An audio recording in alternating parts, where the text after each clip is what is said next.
नमस्कार साथियों, देखिए डॉक्यूमेंट वेरिफिकेशन से रिलेटेड आपने तो बहुत सारे वीडियो देखे होंगे, लेकिन आपसे रिक्वेस्ट है आप ही के लिए कि इस वीडियो को अंत तक ज़रूर देखें, क्योंकि एक छोटी सी गलती आपको जीवन भर पछताना पड़ जाएगा। तो चलिए इस वीडियो में हम लोग देखते हैं इस लेवल 6 में फुल इंस्ट्रक्शन डॉक्यूमेंट वेरिफिकेशन से रिलेटेड। तो भाई लोग, जैसा कि आप देख सकते हैं कि ये पूरा आपके सामने इंस्ट्रक्शन है, इसी तरह से आपको आपका डॉक्यूमेंट आपको सेट करना है। तो सबसे पहले हम लोग एक एक करके उठाते हैं। पहले बात में लिखा हुआ है ये कि सर्टिफिकेट या डॉक्यूमेंट का कलर स्कैन्ड कॉपी जो है वो अपलोड करना है किस पोर्टल पर। तो यहाँ आपको पोर्टल का नाम लिखा हुआ है और ये पोर्टल जो एक्टिवेट हो जाएगा आपके डीवी के डेट से 10 दिन पहले, और ये क्लोज होगा डीवी के डेट के दिन। तो पहली बात तो ये कि आपको जो है कलर स्कैन्ड कॉपी जो है पूरे सर्टिफिकेट डॉक्यूमेंट का वो आपको अपलोड कर देने हैं। दूसरी बात ये कहा जा रहा है कि उसी ओरिजिनल सर्टिफिकेट डॉक्यूमेंट का 2 सेट आपको तैयार कर लेने हैं, जैसे कि 1, 2, ये 2 सेट इस तरह से आपको तैयार कर लेने हैं। उसी का फोटोकॉपी का सेल्फ अटेस्टेड होना चाहिए। तो मैं आपसे कहना चाहूँगा 1, 2 नहीं बल्कि आप 3 सेट लेके जाएं, 3 सेट आप लेके जाएं कि कहीं आपसे कोई मिस्टेक ना हो जाए, और साथ में तो आपका कॉल लेटर तो होना ही चाहिए। अब देखिए आखिर वो सर्टिफिकेट क्या क्या होने चाहिए। तो मैट्रिकुलेशन क्वालिफिकेशन देखने के लिए, और फिर आपका डेट ऑफ बर्थ, ये इसका प्रूफ जांच करने के लिए जो आपका मैट्रिकुलेशन या फिर हाई स्कूल एग्जामिनेशन सर्टिफिकेट है वो आपसे मांगा जाएगा। यदि उस सर्टिफिकेट पर आपका नाम या फिर आपके पिता का नाम या फिर आपके माता का नाम, इस तरह का कोई भी नाम स्पेलिंग में मिस्टेक है तो वहाँ आपको एफिडेविट लगवाना पड़ेगा, या फिर आप मजिस्ट्रेट द्वारा करवा सकते हैं, नोटरी के द्वारा। वो स्टम्प पेपर पर आपका हो जाएगा। आपको पता होगा स्टम्प पेपर जो 10 रुपये से शुरू होता है, तो मैं आपको सलाह देना चाहता हूँ कि 20 रुपये का स्टम्प पेपर पर आप इस तरह का एफिडेविट बनवाएं तो आपका हो जाएगा। और उसमें वही बात लिखा हुआ रहेगा कि जो स्पेलिंग मिस्टेक है और जो है दोनों सेम ही है, यही बात कहा जाएगा, यही बात उस एफिडेविट पे लिखा होगा। और फिर वो जो है आपको डेट ऑफ वेरिफिकेशन के दिन आपको लेके चले आना है। दूसरी बात कह रहा है कि +2 या फिर इंटर हाई स्कूल इस तरह का जो है आपको सर्टिफिकेट ये तो आपको लेके आना ही है। तीसरी बात है कि यदि आपने ग्रेजुएशन स्तरीय, तो लेवल 6 तो ग्रेजुएशन स्तरीय ही हुआ, तो इसमें आपको डिग्री लेके आना है यूनिवर्सिटी का। तो इसमें क्या है कि ये जो है एजुकेशनल क्वालिफिकेशन सर्टिफिकेट जो है वो या तो प्रोविजनल भी हो सकता है, रेगुलर भी हो सकता है, लेकिन उस पर जो है आपको उस सर्टिफिकेट पर जो है डेट ऑफ इशू वो आपका मेंशन होना चाहिए। अगर उस सर्टिफिकेट पर मेंशन नहीं है तो उस मार्कशीट पर होना चाहिए। अगर उस मार्कशीट पर मेंशन नहीं है, जैसे कि सेमेस्टर वाइज होता है, ईयर वाइज होता है, उस पर अगर फाइनल अगर नहीं लिखा हुआ है यूनिवर्सिटी या फिर इंस्टीट्यूशन से, आप इस तरह का एक सर्टिफिकेट जारी करवाएं जिस पर कि ये बात कहा गया हो कि आपका जो है जिस पर कि मेंशन हो कि डेट ऑफ इशू उस सर्टिफिकेट का लास्ट डेट जो था रजिस्ट्रेशन का उससे पहले होना चाहिए, ताकि आपका डॉक्यूमेंट वेरिफिकेशन किसी तरह से रद्द नहीं होगा। अगला पॉइंट है SC/ST से रिलेटेड। तो SC/ST रिलेटेड जो है वो लोग अपना सर्टिफिकेट बनवाएंगे उस फॉर्मेट के द्वारा। किस फॉर्मेट के द्वारा? तो एनेक्सर 1 के द्वारा। जैसा कि आपको पता होगा कि NTPC का जो नोटिफिकेशन आया था उसमें आप एनेक्सर 1 देखेंगे। चलिए हम लोग देख लेते हैं एनेक्सर 1 को। तो जैसा कि आप यहाँ देख सकते हैं कि ये आपका है एनेक्सर 1, और ये जो है SC/ST वालों के कास्ट सर्टिफिकेट से रिलेटेड है। तो इसी फॉर्मेट में जो है आपको इसका तैयार कर लेने हैं आपको। इसके बाद यदि हम लोग बात करें कि OBC में जो नॉन क्रीमी लेयर हैं उन लोगों को देखिए, SC/ST वालों का जो सर्टिफिकेट जो अगर पुराना भी बना हुआ है तो उन लोगों को कोई दिक्कत नहीं है, लेकिन OBC में जो कि नॉन क्रीमी लेयर में आते हैं तो उन लोगों को जो है इसी फॉर्मेट में एनेक्सर 2, जब आप नोटिफिकेशन आप देखेंगे तो उसमें आप देखेंगे एनेक्सर 2, उसी फॉर्मेट में जो है आपको, जैसा कि मैंने आपको एनेक्सर 1 दिखाया तो वैसा ही होता है एनेक्सर 2, उसी फॉर्मेट में जो है आपका ये चीज़ आपको तैयार कर लेने हैं। लेकिन ये ध्यान रहे कि वो सर्टिफिकेट जो है वो 1 साल से पुराना नहीं होना चाहिए डीवी के डेट से। इसके बाद अगर हम लोग बात करें तो नॉन क्रीमी लेयर जो है डिक्लेरेशन होना चाहिए। नॉन क्रीमी लेयर का जो डिक्लेरेशन होना चाहिए OBC सर्टिफिकेट OBC कैंडिडेट वालों के लिए, जैसा कि एनेक्सर 2A में लिखा हुआ है। तो एनेक्सर 2A जैसा आप देखेंगे तो उसमें डिक्लेरेशन मात्र लिखा हुआ है, आप उसी को जो है फोटोकॉपी करवा के जाएंगे, वहीं पर सब कुछ लिखवाया जाएगा और वहीं पर भरा जाएगा, वहीं पर आपका डिक्लेरेशन सब कुछ हो जाएगा। तो इसका कोई फॉर्मेट तैयार नहीं कर रहे हैं। अगला अगर हम लोग देखें तो आगे जो है आपका लिखा हुआ है income asset certificate to be produced by economically weaker section as per annexure 3। तो जो EWS में आते हैं उन लोगों को इनकम एसेट सर्टिफिकेट आपको बनवाने हैं एनेक्सर 3 के फॉर्मेट में। अगला है आपका इनकम सर्टिफिकेट, किसके लिए? तो जो कि वेबिंग एग्जामिनेशन फ़ी, जो कि जिन लोगों का एग्जामिनेशन फ़ी कम किया गया था, कौन वो लोग थे? तो ईबीएस का किनको कहते हैं? इनको इकोनॉमिकली बैकवर्ड क्लास किनको बोलते हैं, जिनका कि सालाना इनकम 50,000 से कम है। तो ऐसे जो कैंडिडेट हैं आपको इनकम सर्टिफिकेट बनवाने हैं एनेक्सर 3A के अकॉर्डिंग, या फिर यदि आपके पास बीपीएल कार्ड है तो वो भी आपका चलेगा, फिर इज्जत एमएसटी है तो उससे भी आपका काम हो जाएगा। लेकिन यदि आप माइनॉरिटी कम्युनिटी है तो आपको डिक्लेरेशन आपको बनवाना पड़ेगा स्टैम्प पेपर के साथ में एनेक्सर 4 में, जैसा कि आपको दिया हुआ है, बिल्कुल उसी तरह से आपको बनवाने हैं। यदि आप एक्स सर्विसमैन हैं तो आपको जो ओरिजिनल डिस्चार्ज सर्टिफिकेट लेके जाना है, या फिर उसके बाद एक्स सर्विसमैन बुक आपको लेके जाना है, और आइडेंटिटी कार्ड भी आपको लेके जाना है एक्स सर्विसमैन के लिए, जिस पर कि क्लियरली मेंशन हो कि आपको डिस्चार्ज क्यों किया गया था, या फिर और दूसरी बात है सब उस पर मेंशन होनी चाहिए। और फिर अगला देखेंगे तो इसमें भी जो है आपको एक्स सर्विसमैन के से ही रिलेटेड इसमें कुछ बातें करी गई है। अगर हम लोग इसके बाद मेडिकल सर्टिफिकेट की बात करें, medical certificate for person with disabilities PWBD as per annexure 5A 5B 5C as applicable. तो जो कि PWBD कैंडिडेट है तो अपने अनुसार आपकी डिसेबिलिटी क्या है तो वो 5A 5B 5C इस तरह से एनेक्सर के अनुसार आप अपना बनवा लेंगे। अगला है NOC, मतलब नो ऑब्जेक्शन सर्टिफिकेट। यदि आप कहीं आप सरकारी एम्प्लॉय थे तो आपको जो है NOC सर्टिफिकेट बनवाने पड़ेंगे, जिस पर कि आपको जो डेट ऑफ अपॉइंटमेंट के दो अपॉइंटमेंट आपको लिखा होना चाहिए, उस पर उसी करंट एम्प्लॉयर के द्वारा जो है वो आपको लिखा होना चाहिए।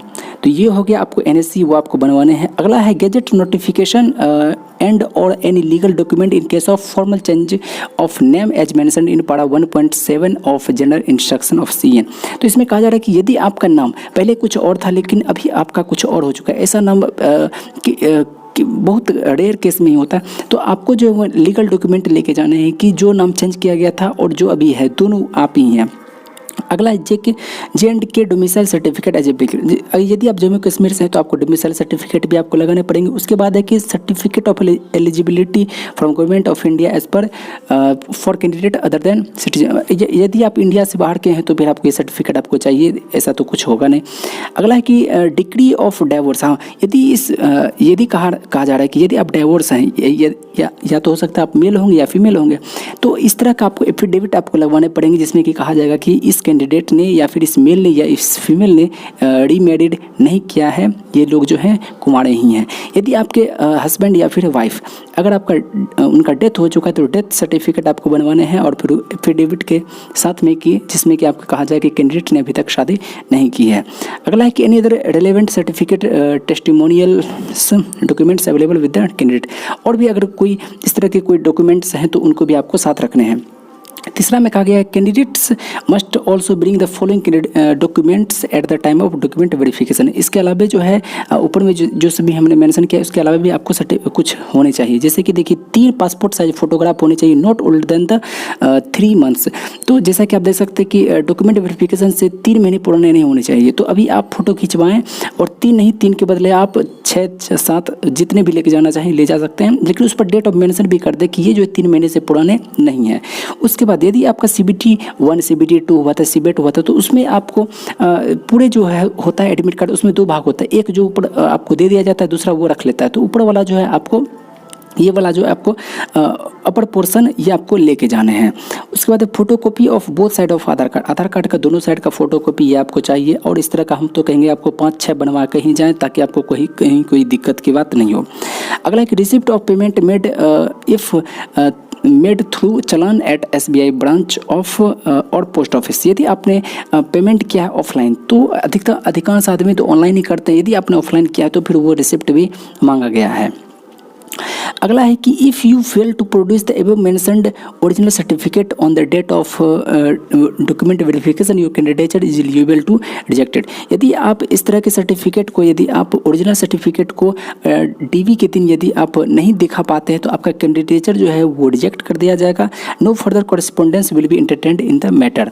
तो ऐसा कहा जा रहा है कि इसमें आपको कोई भी दूसरी बातें आपको नहीं एंटर करने दिया जाएगा। Further please note that the furnishing false information deliberately से, यदि आप इसमें कुछ भी गड़बड़ी करते हैं, यदि आप इस सर्टिफिकेट में किसी भी तरह का गड़बड़ी, पहली बात तो है कि यदि आप कोई भी सर्टिफिकेट आपके पास नहीं है और फिर उस दिन आपको नहीं दिखा पाते तो आपका कैंडिडेचर कैंसिल हो जाएगा और दूसरे दिन आपको कोई मौका नहीं दिया जाएगा। लेकिन यदि आपने किसी भी तरह का छल कपट करने की कोशिश किया, अपनी गलत चीज़ इस्तेमाल करने की कोशिश किया, तो फिर आपका टर्मिनेट उसी समय कर दिया जाएगा और फिर आपको किसी भी अदर गवर्नमेंट सर्विस में आपको मौका नहीं मिलेगा, या फिर अगर आपको अपॉइंटमेंट कर भी दिया जाएगा तो बाद में जो आपको फ्यूचर में टर्मिनेट कर दिया जाएगा आपके जॉब को। अगला में कि it may be noted that merely calling, हाँ इसमें कहा जा रहा है ये कि यदि इसमें डॉक्यूमेंट वेरिफिकेशन के लिए जो बुलाया गया है उसके बाद जो मेडिकल एग्जामिनेशन होना है, तो ऐसा ना समझ लें कि ये आपका अपॉइंटमेंट है, नहीं, ये जो है आपका केवल एक टेस्ट है जिसमें कि आपको देने हैं। अगला है आपका SC ST वालों के लिए जो है, जैसा कि आपको पता होगा कि ट्रैवलिंग अथॉरिटी के लिए प्रोवाइड किया जाता है, तो वो चीज़ जो है इसमें भी प्रोवाइड किया ही जाएगा। अगली बात है कह रहा है कि मेडिकल जो एग्जामिनेशन है वो डॉक्यूमेंट वेरिफिकेशन के ही तुरंत डॉक्यूमेंट वेरिफिकेशन के ही टाइम आपको बता दिया जाएगा। मात्र आपको वहाँ 24 रुपये देने, 24 रुपये के अलावा कोई अगर रुपया मांगे तो आप वहाँ बिल्कुल मना कर दें। और फिर ये भी कहा जा रहा है कि आपको 4 दिन जो है आपको DV के लिए और मेडिकल के लिए रखा जाएगा, तो 4 दिन का पूरा खाना पीना सब कुछ का रहने का व्यवस्था सारा कुछ जो है आपको स्वयं करना है, आपको किसी भी तरह का कोई सुविधा RRB के द्वारा नहीं मिलेगी। आगे कहा गया है कि यदि कोई ऐसे स्टूडेंट होते हैं जो कि उस दिन डॉक्यूमेंट वेरिफिकेशन के दिन नहीं पहुंच पाते हैं, उसके दरमियान नहीं पहुंच पाते हैं, तो आपको एक और डेट दिया जाएगा 10 तारीख को। लेकिन इसमें क्या है कि आपको दिखाने पड़ेंगे कि आखिर आप डॉक्यूमेंट वेरिफिकेशन के दिन क्यों नहीं आ पाए। हो सकता है कि आपका कोई यूनिवर्सिटी कोई एग्ज़ाम होगा या फिर इस तरह का कोई एग्ज़ाम होगा, या फिर अगर आप बीमार पड़ गए होंगे तो इस तरह का सर्टिफिकेट आपको वहाँ आपको दिखाने पड़ेंगे। लेकिन यदि आप इसके अलावा कोई और दूसरा रीजन होगा तो फिर यहाँ आपको वो एक्सेप्टेबल नहीं होगा और फिर आपको कोई भी फ्रेश कॉल लेटर आपको पब्लिश नहीं किया जाएगा।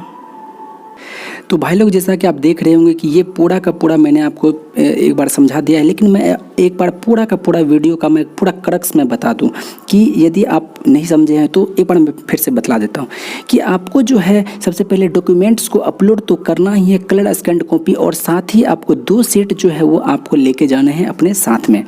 अगला है कि मेट्रिकुलेशन आपको सर्टिफिकेट लेके जाना है। यदि आपका नाम किसी भी तरह से चेंज है तो आपको एफिडेविट उसमें लगाना पड़ेगा। 12 का तो आपको सर्टिफिकेट चाहिए ही। अगर डिग्री सर्टिफिकेट में यदि आपने ग्रेजुएशन कर रखा है उसमें अगर आपको कहीं डेट ऑफ इशू नहीं है इस तरह का, या फिर कोई दिक्कत है, तो वहाँ जो है सर्टिफिकेट बनवा लें जिसमें कि लिखा हो कि रजिस्ट्रेशन के लास्ट दिन से पहले ही इसको जारी कर दिया जा चुका है आपके रिजल्ट को। उसके बाद है कि SC ST अगर हैं तो आपको जो एनेक्जर 1 के अनुसार आपको अपना सर्टिफिकेट बनवा लेना है। अगर आप OBC नॉन क्रीमी लेयर में आते हैं तो आपको एनेक्जर 2 के अनुसार आपको बनवा लेना है। बस इसमें ये ध्यान रहे कि आपका 1 साल से ज़्यादा पुराना नहीं हो डॉक्यूमेंट वेरिफिकेशन की डेट से। अगला में कह रहा है कि नॉन क्रीमी लेयर जो है उन लोगों को एक डिक्लेरेशन भी लेके आना पड़ेगा एनेक्जर 2A को, बस इसको लेके जाना, वहीं पर सब कुछ भरना है। SC ST वालों के लिए और EWS वालों के लिए किसी भी तरह के पुराने नए की बात नहीं है, उन लोगों को पुराना भी रहेगा तो कोई दिक्कत की बात नहीं है। लेकिन वहीं अगर कोई EBS में आते हैं तो आपको एनेक्जर 3 के अनुसार, EBS में वो आते हैं जिन लोगों का सालाना इनकम 50,000 से कम होता है, तो आपको इनकम सर्टिफिकेट बनवा लेनी है, या फिर आपके पास BPL कार्ड है तो फिर वो भी चलेगा। अगर आप माइनॉरिटी हैं, माइनॉरिटी कम्युनिटी से आते हैं तो फिर आपको इस तरह का आपको स्टाम्प पेपर लगाना पड़ेगा एनेक्जर 4 के अनुसार। यदि आप एक्स सर्विस मैन है तो आपको बताना पड़ेगा कि किस हिसाब से आपको रिजेक्ट मतलब वहाँ से डिस्चार्ज किया गया, या फिर और भी डिटेल्स आपको देने पड़ेंगे। यहाँ और भी आपके बारे में कुछ बातें हैं। यदि आप PWBD कैंडिडेट हैं तो आप एनेक्जर 5A 5B 5C इसके अनुसार जो है आप अपना मेडिकल सर्टिफिकेट बनवाना पड़ेगा। और फिर यदि आप यदि आप गवर्नमेंट एम्प्लॉय हैं, अगर आप प्राइवेट है तो कोई दिक्कत ही नहीं है। अगर आप गवर्नमेंट है उसको छोड़ करके आ रहे तो आपको NOC यानी कि नॉन ऑब्जेक्शन सर्टिफिकेट आपको बनवाने पड़ेंगे।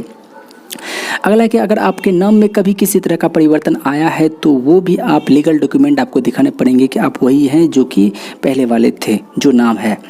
अगला है कि अगर जम्मू कश्मीर से हैं तो आपको डोमिसाइल सर्टिफिकेट आपको लगेंगे। उसके बाद है कि यदि आप इंडिया से बाहर के हैं तो फिर आपको वो भी आपको दिखाने पड़ेंगे कागज़। और यदि आपकी डाइवोर्स हैं तो आपको दिखाने पड़ेंगे एफिडेविट जो कि कह रहा हो कि आपने दोबारा शादी नहीं करी। यदि आपकी वाइफ का डेथ हो चुका या फिर आपके हस्बैंड का डेथ हो चुका है तो आपको वहाँ भी एफिडेविट दिखाना पड़ेगा कि आपने दोबारा शादी नहीं करी। उसके बाद है कि और भी जो भी डॉक्यूमेंट आपको लगते हैं वो कुछ भी आपको ले लेने हैं। उसके बाद 3 फ़ोटो को पासपोर्ट फ़ोटो जो है वो आपको लेके जाना है, जो कि 3 मंथ से पुराना नहीं होनी चाहिए। अपर पोर्शन आपको लेके जाना है एक कॉल लेटर का, सीबेट का या फिर सीबीटी सबका आपको लेके जाने हैं। नहीं भी है तो होना ही चाहिए। और आधार कार्ड का फ़ोटो कॉपी आप लेके चले जाएं। और जैसा कि आप देख सकते हैं यहाँ पर, इसके अलावे कि कुल मिलाकर के ये बात है कि ये अगर आप इस दिन कोई भी डॉक्यूमेंट दिखाने में फेल हो जाते हैं तो आपको बिल्कुल रद्द कर दिया जाएगा। लेकिन अगर आप एब्सेंट रह जाते हैं तो आपको जो है 10 तारीख को एक और मौका मिलेगा, जिसमें कि आप उसको आप दोबारा कर सकते हैं। और फिर अगले कहा गया है कि इसमें जो कुछ रुपये रहने का जो चार्ज लगेगा, 4 दिन का चार्ज जो है वो बिल्कुल आप अपने ही दम पर ही जाने पड़ेंगे। और SC/ST वालों के लिए ट्रैवल जो है वो अथॉरिटी आपको दिया जाएगा। तो आशा करते हैं कि आपको हमारा ये वीडियो बिल्कुल पसंद आया है। और जैसा कि मैंने बता रखा है कि 2 सेट नहीं, कम से कम 3 सेट, आप 4 सेट आप लेकर के जाइएगा ही। एक का फ़ोटो कॉपी कम से कम आप 10 भी बनवा सकते हैं, क्योंकि ये सर्टिफिकेट ऐसा चीज़ है कि जो कि आपके जीवन भर काम आने हैं। तो 10 भी बने रहेंगे तो कोई दिक्कत की बात नहीं, कहीं आपका यूज आ ही जाएगा। अब ये भी आप देखते होंगे कि यदि आपने बहुत सारे सर्टिफिकेट उस समय 10th का फ़ोटो कॉपी करवा कर रखा होगा या फिर इंटर का करवा रखा होगा, तो आपने देखा होगा कई जगह उसका यूज हो गया। तो आप इस तरह का रिस्क ना लें, आप ढेर सारा सब फोटो कॉपी बनवा करके ही जाएं। आशा करता हूं कि आपको हमारा ये वीडियो पसंद आया हो तो हमारे चैनल को लाइक करके सब्सक्राइब करके हमें सपोर्ट जरूर करें। शुक्रिया, जय हिंद।